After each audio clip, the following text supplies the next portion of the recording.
Namaste students. In last video, I explained one program related to disconnected architecture. Total two programs I explained related to disconnected architecture, one program related to connected architecture. Now I am explaining one control, that one is data grid view control in this program. આપણે connected અને disconnected આર્કિટેક્ચરના programme જોઈ ગયા છીએ. એ તમારે સાથે સાથે complete કરવાના જ છે. એના પ્રોગ્રામ્સ તમે લખેલા હશે અને પરફોર્મ પણ કરવાના છે. એને રિલેટેડ એક્સરસાઇઝ હું આ વિડીયોમાં આપી દઈશ, પણ એક્સરસાઇઝ એ આખું એની પહેલાં એક નાનો એવો ટોપિક જે આમ તો લાસ્ટ પ્રોગ્રામમાં આવી જ ગયો છે, ડેટા ગ્રીડ વ્યૂ કંટ્રોલ. તો એ અહીંયા આપણે ફરીથી એક વખત જોઈ લઈએ. Okay, data grid view control માટે થઈને સૌથી પહેલાં તો એક અહીંયા ટેબલની રિક્વાયરમેન્ટ રહેશે. તો અહીંયા એક આપણે સ્ટુડ ટેબલ જે છે એ ક્રિએટ કરીએ છીએ, ડેટાબેઝ ક્રિએટ કરીએ છીએ સ્ટુડ ટેબલ, સ્ટુડ નેમનો. દેન એક ટેબલ ક્રિએટ કર્યું છે std_details, સ્ટુડન્ટ ડિટેલ્સ, અને એમાં થોડાક ફિલ્ડ્સ રાખેલા છે, fields like roll number, name અને પર્સન્ટેજ. ઓકે, આ થ્રી ફિલ્ડ્સ જ રાખ્યા છે. હવે એનો ડેટા આપણે ચેક કરીએ તો આ રીતના ડેટા એક ડમી ડેટા ત્યાં એડ કરાવડાવેલો છે.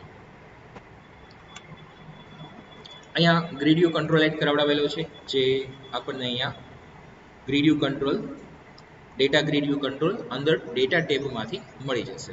જસ્ટ ડબલ ક્લિક કરો અને સાઇઝ જે રીતની રિક્વાયરમેન્ટ હોય એ રીતની સાઇઝ તમે રાખી દો, એટલે ત્યાંથી તમારે એ કંટ્રોલ જે છે એ એડ થઈ જશે.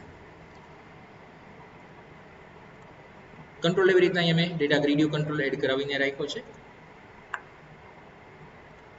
કોલમ્સ જે છે એ ત્યાં કોઈ આપણે અહીંયાથી એડ કરાવડાવી નથી, એ આપણે જે ડેટાબેઝમાં હશે એ રીતના ઓટોમેટિક આવી જશે.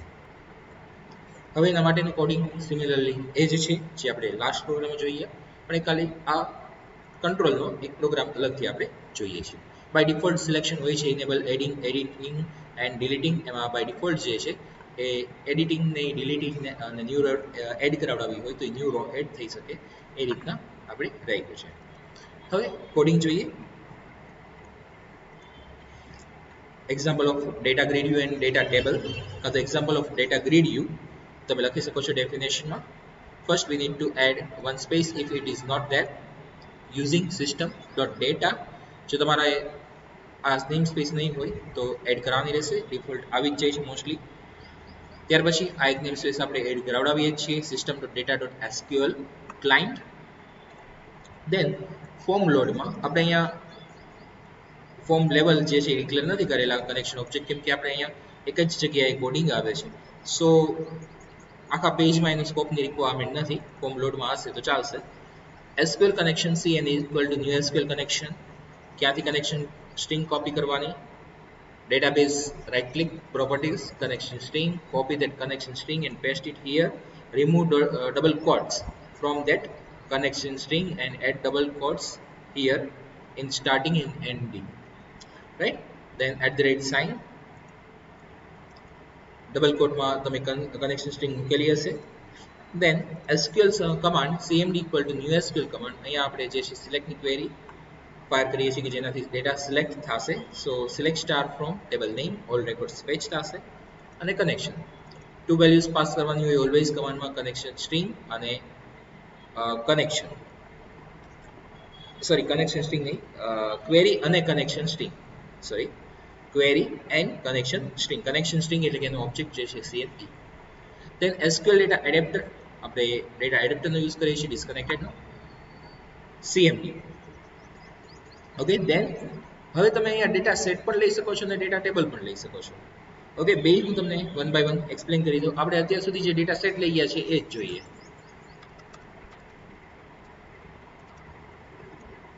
અત્યારે આપણે અહીંયા અપ્લાય કરીએ છીએ data set. Okay, data set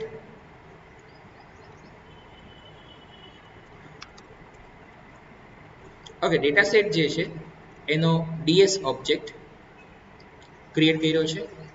તેને આપણે ફિલ કરાવડાવીએ છીએ DS, ડેટા એડેપ્ટરની ફિલ મેથડ, કે જેનાથી આપણે ડેટા સેટ જે છે એ ફિલ કરાવડાવીએ છીએ. અને ડેટા સેટનું 0 નંબરનું ટેબલ છે એ આપણે આપીએ છીએ ડેટા સોર્સ તરીકે. તો ડેટા ગ્રીડ વ્યૂમાં એ ડેટા સોર્સ તરીકે આપીએ છીએ. આઉટપુટ ચેક કરીએ તો ડેટા જે છે એ બધા આપણને અહીંયા શો થઈ જાય છે. રોલ નંબર, નેમ અને પર્સન્ટેજ આટલા રેકોર્ડ છે જે આપણને અહીંયા શો થઈ જાય છે.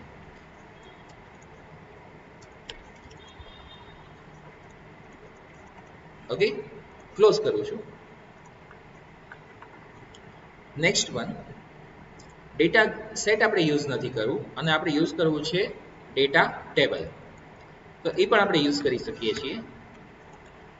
તો આપણે ડેટા સેટનો ઓબ્જેક્ટ જે છે એ ક્રિએટ કરવાની રિક્વાયરમેન્ટ નથી.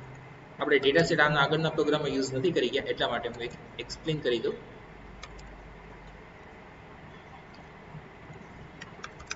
સિમિલરલી ડેટા ટેબલ જે છે એનો એક ઓબ્જેક્ટ dt નામથી ક્રિએટ કર્યો છે. ડેટા એડેપ્ટરની ફિલ્ડ મેથડથી ડેટા ટેબલ ફિલ કરાવડાવ્યું. પણ ડેટા ટેબલમાં એક જ ટેબલ હોઈ શકે છે, મલ્ટિપલ ટેબલ ફિલ થઈ શકશે નહીં. તો અહીંયા ડેટા ટેબલ ફિલ કરાવડાવ્યું અને હવે ડેટા ગ્રીડ વ્યૂમાં ડેટા સોર્સ તરીકે ડેટા ટેબલ આપી દીધું છે. અને આઉટપુટ ચેક કરીએ.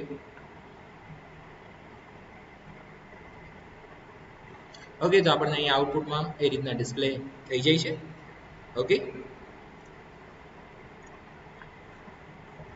સો ડેટા ટેબલ કે ડેટા સેટ બેમાંથી તમે રિક્વાયરમેન્ટ પ્રમાણે કોઈ પણ યુઝ કરી શકો છો. અહીંયા આપણે ડેટા ટેબલ અને ડેટા સેટનું બેનું એક્ઝામ્પલ જોઈએ. Now you can write down this program. Definition, example of data grid view control. Now you can take screenshot. This one is data grid view control. તમે અહીંયા ડેટા ગ્રીડ વ્યૂ કંટ્રોલ જે કાંઈ name change કરવું હોય તો તમે change કરી શકો છો. મેં અત્યારે બાય ડિફોલ્ટ રાખેલું છે અને સ્ક્રીનશોટમાં બીજું કંઈ જ નથી, આ એક કંટ્રોલ છે. Okay, now take screenshot of this code. Okay, now I am scrolling. Connection string તો લોંગ હોવાની જ છે એટલે એ આપણે જરૂર નથી અહીંયા જોઈ શકીએ. Now we can take second screenshot.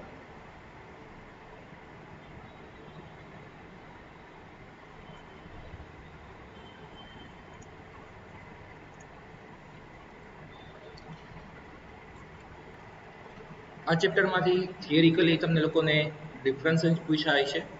Like difference like data table અને ડેટા સેટ, ડેટા એડેપ્ટર અને એની સાથે ડેટા ટેબલ કેવી રીતના હોઈ શકે. દેન SQL એક્ઝિક્યુટ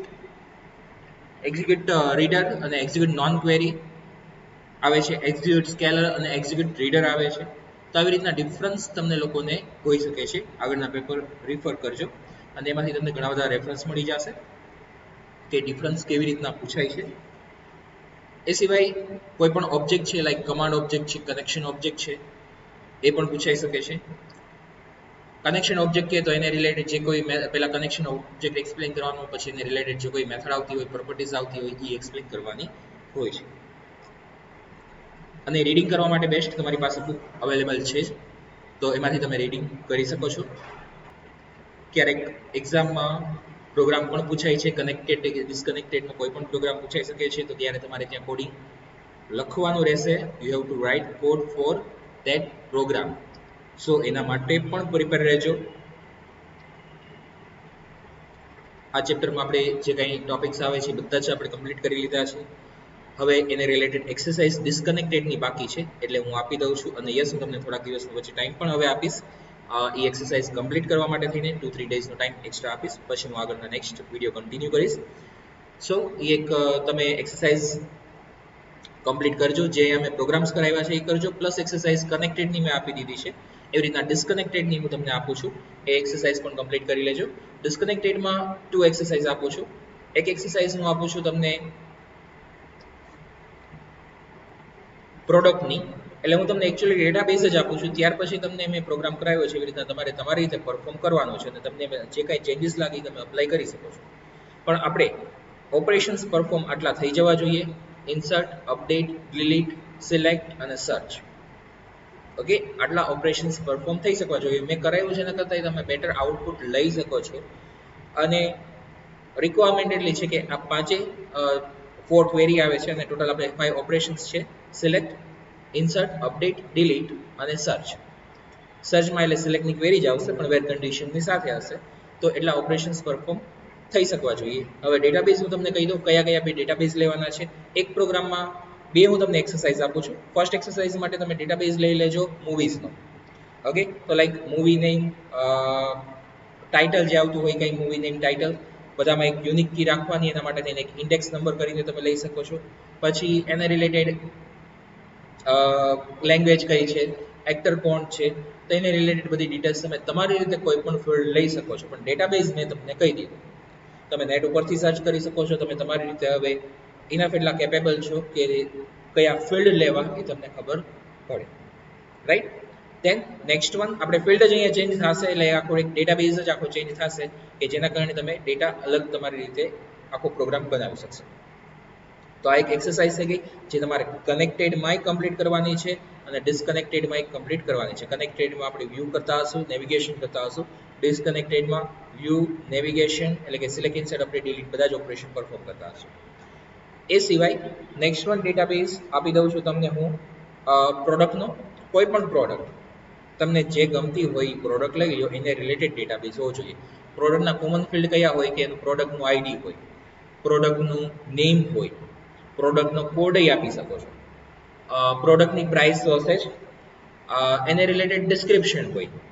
લાઈક મોબાઈલ છે તો મોબાઈલમાં તમે અલગ ફિલ્ડ ઘણા બધા લઈ શકો કે મોબાઈલ જે છે એની સ્ક્રીનની સાઇઝ કેટલી છે, મોબાઈલની રેમ એમાં કેટલી છે, ઇન્ટરનલ સ્ટોરેજ રોમ કેટલું આવે છે, દેન પ્રોસેસર કેટલું છે, કયું છે, તો એવા ઘણા બધા ફિલ્ડ લઈ શકો. પછી બીજી કોઈ પ્રોડક્ટ તમે લ્યો છો તો એ પ્રોડક્ટ રિલેટેડ સપોઝ કે કોઈ ફૂડની પ્રોડક્ટ છે તો એની એક્સપાયરી ડેટ ક્યારે છે, એમાં કેટલા બધા ન્યુટ્રિશન્સની આવે છે, એને રિલેટેડ ડિટેલ્સ હોઈ શકે.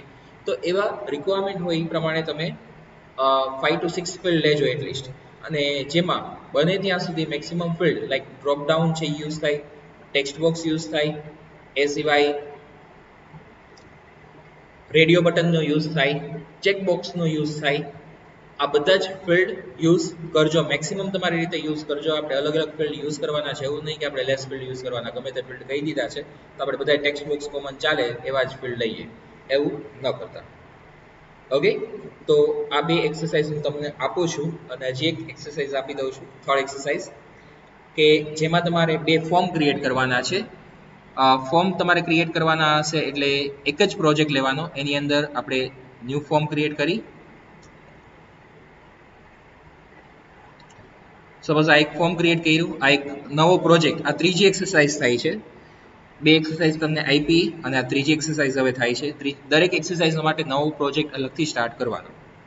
હવે આ એક્સરસાઇઝ માટે એના માટેનો ડેટાબેઝ બનાવવો પડશે. આપણે અહીંયા સ્ટુડન્ટનો ડેટાબેઝ બનાવશું, એમાં સ્ટુડન્ટ લોગિન આપવું છે. તો આ ફોર્મ જે છે એ સ્ટુડન્ટનું લોગિન ફોર્મ બનાવશે. અહીંયા લોગિન ફોર્મ આપી દો અને અહીંયા યુઝર નેમ સામે ટેક્સ્ટ બોક્સ, પાસવર્ડ સામે ટેક્સ્ટ બોક્સ. ઓકે, તો એની થોડીક હું રેફરન્સ તમને હજી આપી દઉં છું. ઓકે, એક નવો જ ડેટાબેઝ ક્રિએટ નવો જ પ્રોજેક્ટ ક્રિએટ કરાવડાવું અને આ ફોર્મને અહીંથી ડિલીટ કરી દઉં છું.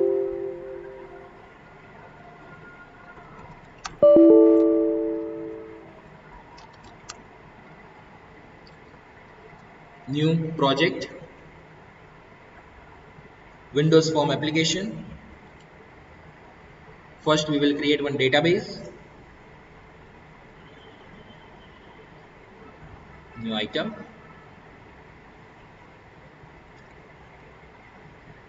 database, apply database name. We can set here its name. Here I am setting to student or college. આપણે college રાખીએ. Then we are going to add one table. So આપણે લોગિન રાખવું છે એટલે યુઝર નેમ ને એ પણ રાખશું. સૌથી પહેલા એક આઈડી રાખી દઈએ કે જે પ્રાઇમરી કી હશે. Then integer data type any, then first name varchar, l name varchar, then city varchar, then gender varchar લઈ લઉં છું, તમે bit data type પણ લઈ શકો છો. then username varchar, password varchar. Okay, આપણે આટલા ફિલ્ડ લઈએ, સેવ કરાવીએ, ટેબલ નેમ આપીએ સ્ટુડ, ડેટા અહીંયા હું રાખી દઉં છું. આપણે આમાં ઓટો ઇન્ક્રીમેન્ટ રાખીએ. ઓકે, આપણે આમાં ઓટો ઇન્ક્રીમેન્ટ રાખીએ. અત્યાર સુધી આપણે એકેયમાં ઓટો ઇન્ક્રીમેન્ટ અપ્લાય નથી કર્યું, તો આમાં કરી દઈએ. આઈડેન્ટિટી સ્પેસિફિકેશન, એમાં હું યસ આપી દઉં છું, ઓટો ઇન્ક્રીમેન્ટ થઈ જશે. સો મારે આમાં ક્યારેય રેકોર્ડ ઇન્સર્ટ કરવાની જરૂર નહીં પડે અને મને એન્ટર પણ નહીં કરવા દે. જો ત્યાં આ રીતના જ આવી જશે. ફર્સ્ટ નેમ આપી દઉં છું એવીસી ડેટા ડમી અત્યારે, રાજકોટ, જેન્ડર એમ, યુઝર નેમ આપણે અહીંયા યુઝર નેમ રાખી દઈએ એબીસી અને પાસવર્ડમાં પણ રાખી દઈએ છીએ એબીસી 123 abc@gmail.com. ઓકે, આવું આપણે યુઝર નેમ રાખ્યું છે. જે એક ડેટા રાખી દઈએ BCD XYZ Rajkot female bcd@gmail.com. પાસવર્ડમાં રાખી દઈએ છીએ 456. મેં ડમી ડેટા રાખ્યો છે, તમે તમારે ડેટા વ્યવસ્થિત કરજો. હવે અહીંયા તમારે બનાવવાનું છે એક લોગિનનું ફોર્મ. લોગિનના ફોર્મમાં શું હોય? User name, password. User name સામે ટેક્સ્ટ બોક્સ, પાસવર્ડ સામે ટેક્સ્ટ બોક્સ, અને લોગિન ઉપર ક્લિક કરે તો તમારે સિલેક્ટની ક્વેરી પાસ કરવાની. વેર કન્ડિશનમાં યુઝર નેમ અને પાસવર્ડ મેચ કરાવવાના છે. જો પ્રોપર હોય તો તમારે નેક્સ્ટ ફોર્મ જે છે એ આપણે અહીંયા એડ કરાવી દઈએ. તો તમારે નેક્સ્ટ સેકન્ડ ફોર્મ જે છે એ ઓપન કરાવડાવવાનું છે. ઓકે, અને અહીંયા મેસેજ જસ્ટ આપી દો કે લેબલ આપી દો કે લોગિન સક્સેસફુલી ડન. ઓકે, આટલું જ કરવું છે લોગિન ફોર્મ, અને સાથે સાથે એક હજી આપશું રજિસ્ટ્રેશન ફોર્મ. એટલે આપણે 3 ફોર્મ એડ કરાવડાવશું. ફરીથી એકવાર રિપીટ કરું છું. પેલું આપણે એક આપ્યું લોગિનનું ફોર્મ, નહીં મેં ચેન્જ કરી નાખું છું એ રીતના, એટલે તમે કન્ફ્યુઝ ન થાવ. હું બને ત્યાં સુધી બધું સ્મોલમાં જ લખીશ, એટલે આપણે આગળ કોડિંગ કરતા હોય ત્યારે આપણને યુઝફુલ રહે. લોગિન ફોર્મ, દેન ફોર્મ 3 જે છે એ આપણે અહીંયા આપી દઈએ રજિસ્ટ્રેશન ફોર્મ.